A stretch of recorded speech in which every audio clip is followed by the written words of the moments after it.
Prestação de serviço pode ser um negócio do futuro. Se você pretende empreender na área de serviço, fique ligado que aqui no Ela é Show TV, hoje uma super empresária do Grupo Gavi, a sócia fundadora Gabriela Cardoso, especialista em terceirização de mão de obra, vai contar tudo para nós sobre esse segmento. Até mais.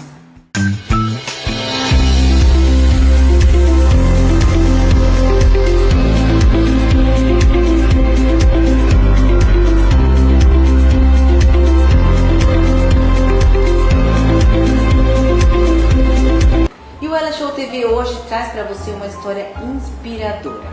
A Gabriela Cardoso, ela é sócia fundadora do Grupo Gavi, é uma das maiores empresas especializadas em terceirizar mão de obra para eventos.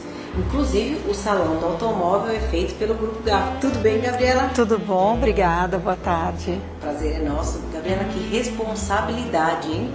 É muita responsabilidade, um dos maiores eventos que a gente atende, né, como segurança, limpeza, brigada de incêndio, carregadores. O nosso grupo é especializado em mão de obra para evento e o Salão do Automóvel é um case que nos orgulha bastante. E quantas pessoas estão envolvidas aí nessa entrega para o Salão? Foram mais de 700 profissionais que participaram de todo esse projeto para atendimento em todas essas áreas, em todos esses segmentos. E o grupo tem 19 anos, né? Sim, nós temos quase 20 anos de atividade. E você me contou que começou pequenininha. Sim, Como sim. foi esse início aí? Para o pessoal de casa entender que não se começa grande, né? A gente não chega nesse tamanho de cliente também grande, tem toda uma história. Não. O nome da primeira empresa do grupo, Vitória, é o nome da minha filha, que também vai fazer 20 anos, e nós fundamos a empresa, eu e meu ex-marido, quando eu ainda estava grávida, né? E eu trabalhava na TAM, depois de algum tempo de atividade da empresa, atendendo alguns clientes pequenos, a gente conquistou alguns outros contratos e eu saí da TAM e assumi realmente a operação da empresa, até porque o meu ex-marido tinha outra atividade. E aí, a partir de então, eu comecei a administrar todo o grupo, a empresa foi crescendo. Primeiramente, era uma empresa de terceirização de serviços, então começou com limpeza, portaria. Posteriormente, a gente abriu a de vigilância e aí o grupo começou a agregar serviços, como a brigada de incêndios, carregadores, locação de equipamentos para eventos de infraestrutura. Então, hoje o grupo tem um guarda-chuva que consegue atender facilities para qualquer tamanho e tipo de evento. Eventos pequenos também vocês atendem? Sim, nós atendemos eventos pequenos, confraternizações, casamentos, nós atendemos todo tipo de evento de cliente. Toda demanda é bem-vinda no grupo e a gente consegue administrar isso com um departamento comercial e um departamento operacional que é segmentado e especializado. E, Gabriela, como que é o cenário hoje da entrega do serviço que a gente contrata, né? Porque a gente fala que no Brasil, o brasileiro não tem muita qualidade no serviço, que a gente não se preocupa muito em atender bem. Falo isso desde um atendente, de um vendedor que a gente... Mas a qualidade do serviço é uma coisa importantíssima, né? Ainda mais você que trabalha com mão de obra de outro profissional. Qual é a responsabilidade? Como você garante que esses profissionais vão entregar da forma que você vendeu para o seu cliente? No Brasil a gente tem uma dificuldade grande cultural, que a educação ela não prioriza isso, né? Nós não educamos os nossos jovens, os nossos estudantes para cumprirem prazos, para cumprirem responsabilidades de forma mais eficiente. Hoje a gente tem essa carência, então a gente recebe um profissional que ele pode até ter feito um curso técnico, como é o caso do vigilante, que necessita de uma certificação específica, fica num treinamento que aprende a usar o armamento, aprende uma coisa específica na segurança, mas ele tem que ser repreparado pelo nosso grupo e por qualquer grupo que queira atender bem, no sentido da postura, da forma de abordagem. Eventos corporativos, eventos como o Salão do Automóvel, é diferente de uma segurança de banco, uma segurança de um carro forte, então a abordagem que você tem com o seu cliente é diferente. O atendimento de uma limpeza no evento, que é uma coisa dinâmica, que às vezes exige você caminhar quase 1 quilômetro para chegar até o local onde você pega o material. Então é todo um preparo que precisa ter com essa mão de obra para que ela conheça primeiramente como é o evento que ela está atendendo, para daí sim ela dar a resposta que você espera em relação à qualidade. Senão, treinamento, né? Sim, muito preparo. Muito padrão de atendimento, porque não é simplesmente, penso eu, você vender para um cliente que você faz uma prestação de serviço, se você tem um colaborador que está com você, mas ele não está na mesma sintonia, não está no mesmo padrão, né? Isso pode ser um risco grande para a tua própria empresa. Sim, se você arriscar, né, um trabalho, por exemplo, que você feche um contrato e vá atender com uma mão de obra que conhece de limpeza ou conhece de segurança, porém não conhece de evento, você corre um grande risco. Então, o ideal, se você está começando, é você iniciar com eventos menores. E aí você consegue, a partir desses eventos, que a sua equipe vá se familiarizando com aquele tipo de trabalho a ser executado. E quando você chegar num projeto um pouco maior, essa equipe já está mais preparada para atender essa dinâmica, inclusive do prazo de entrega, porque uma coisa é num escritório, um papel ficar no chão por 1 hora, até que alguém passe e pegar. Outra coisa é num evento esse papel ficar ali no meio do caminho por 1 hora, isso já é inadmissível. Então, é essas diferenças que às vezes a mão de obra precisa acompanhar, que quando você tem um atendimento no evento, o evento às vezes tem evento que dura 2 horas, 3 horas. Então, se você demorar 1 hora para fazer um trabalho, você já não atendeu 50% do seu contrato. Então, a gente sempre recomenda isso, que os prazos, o atendimento, o dimensionar o atendimento, às vezes o cliente não sabe contratar. Ele sabe que ele tem a necessidade, ele sabe a área, e ele não tem essa expertise de dimensionar a equipe necessária, então ficar bastante atento para não vender uma coisa que é inexequível, porque o cliente contratou limpeza, porém ele te determinou um número. Você atende com aquele número e aquele número não é suficiente para resolver o problema dele.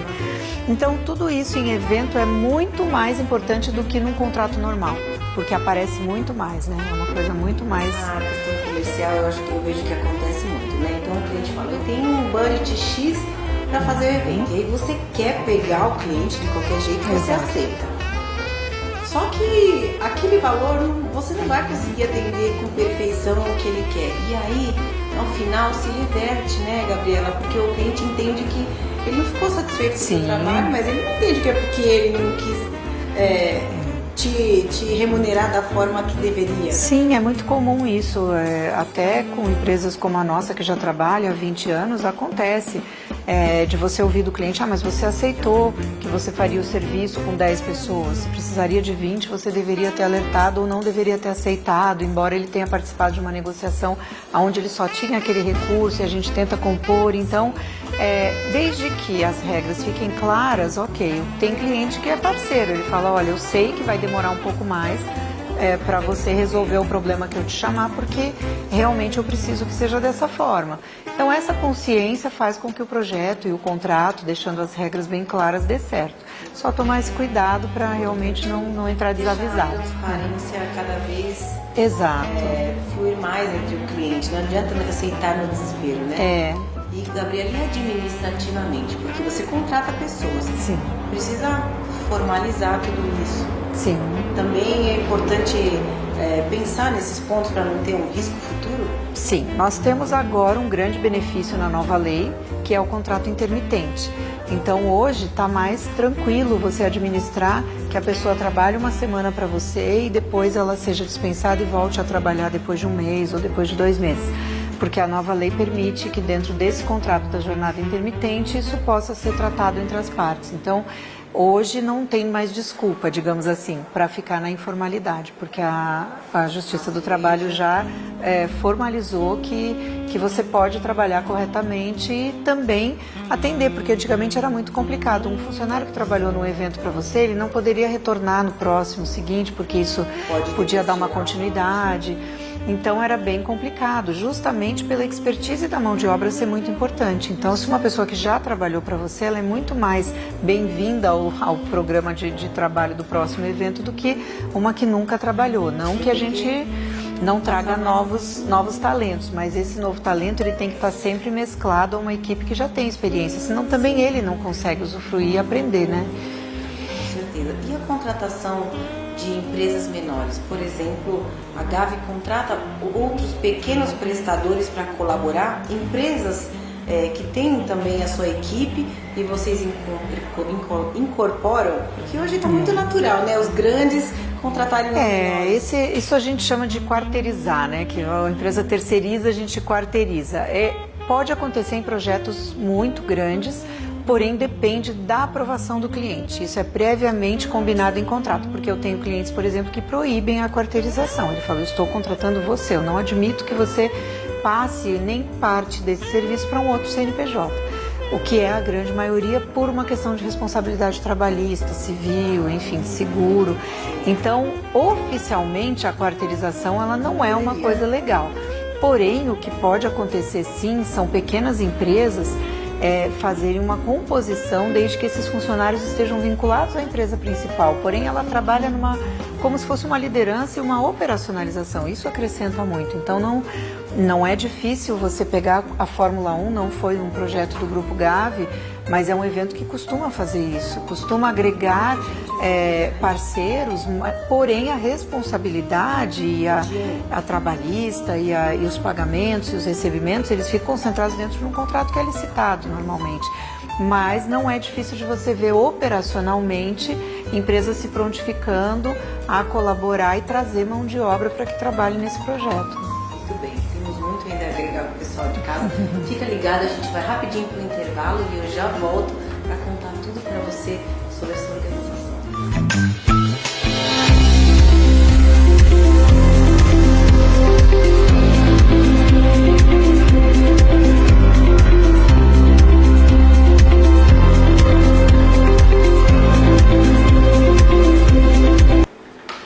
De volta aqui com a Gabriela, que tem muita informação para você que quer atuar nessa área de terceirização de mão de obra, especificamente em eventos que é o expertise do Grupo Gavi, né, Gabriela?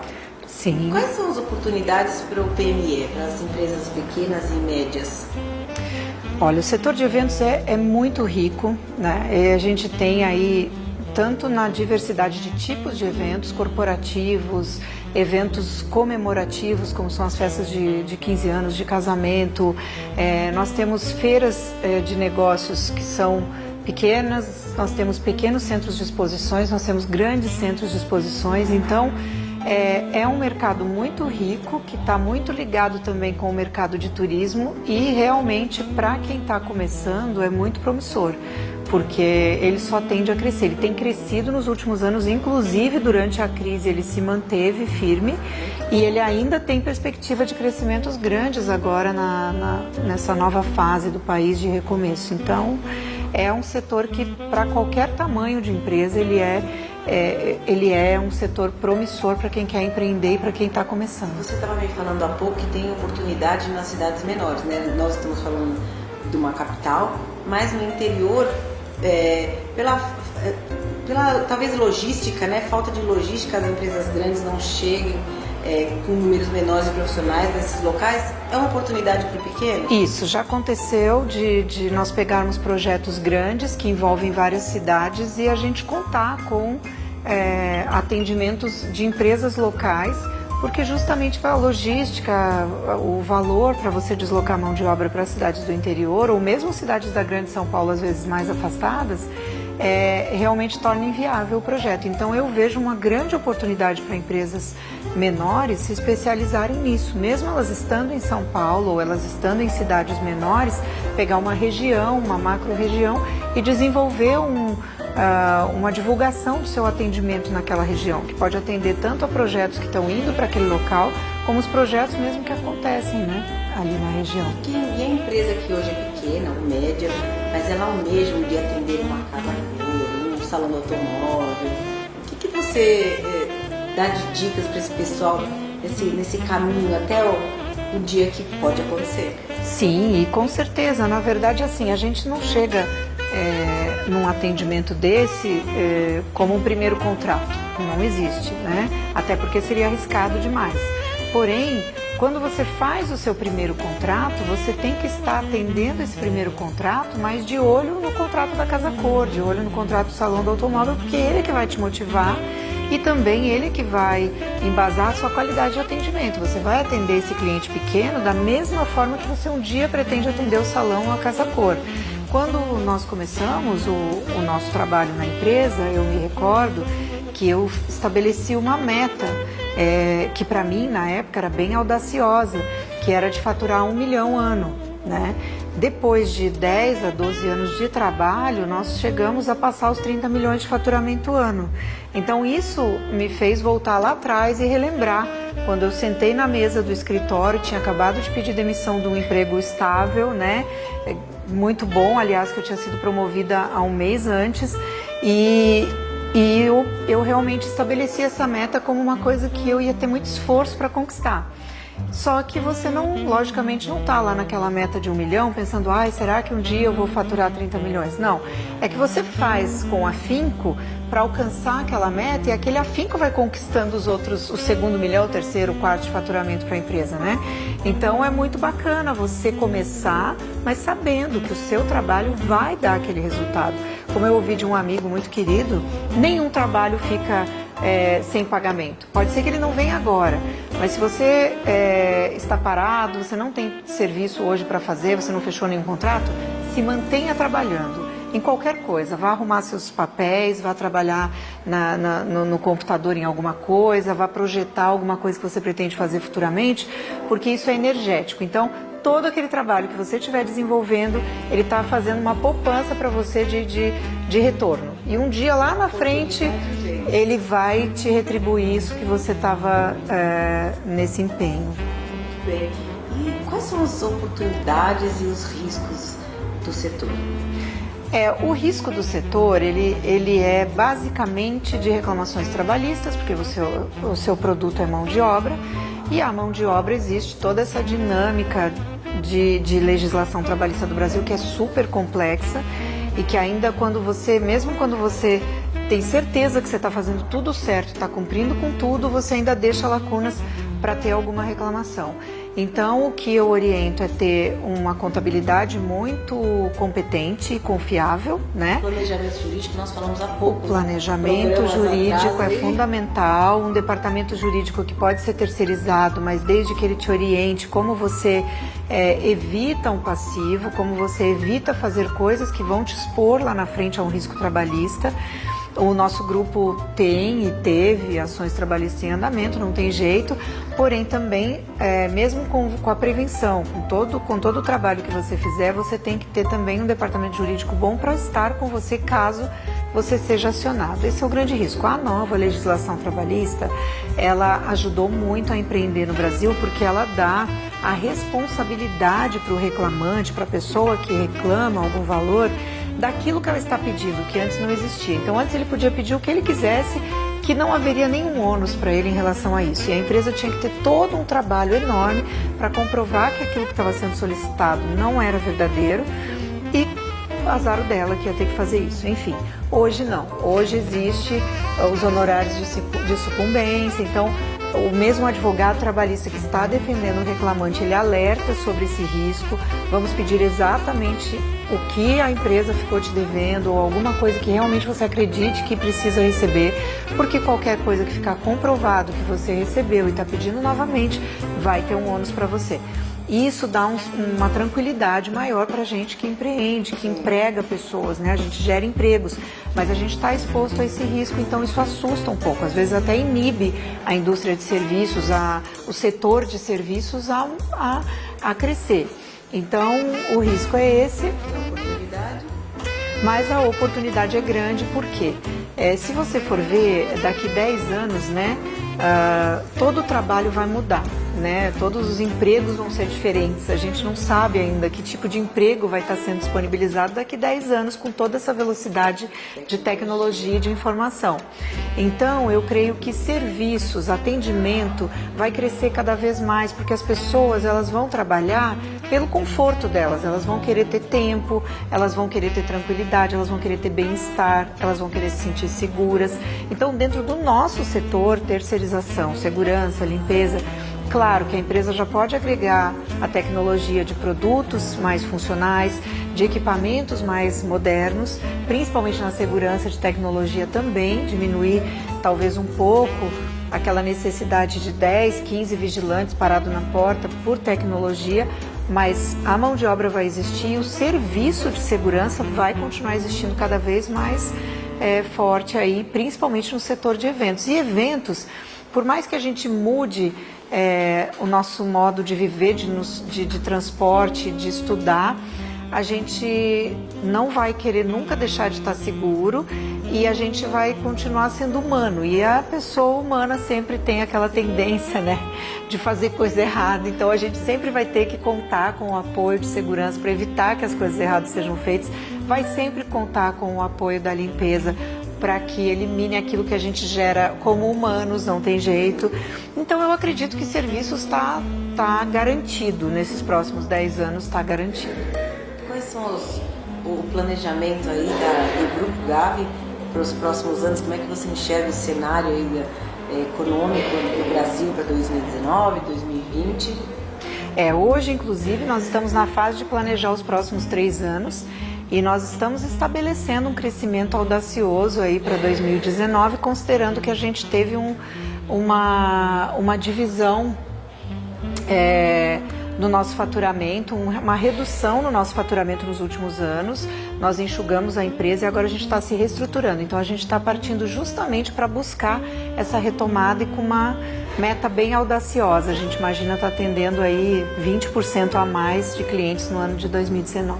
Então estamos esperançosos para os próximos anos, né? Com certeza. Gabriela, foi um prazer. Obrigada. Muita informação relevante para o pessoal de casa, agradeço muito. Que bom, obrigada. Obrigada pela oportunidade. Imagina.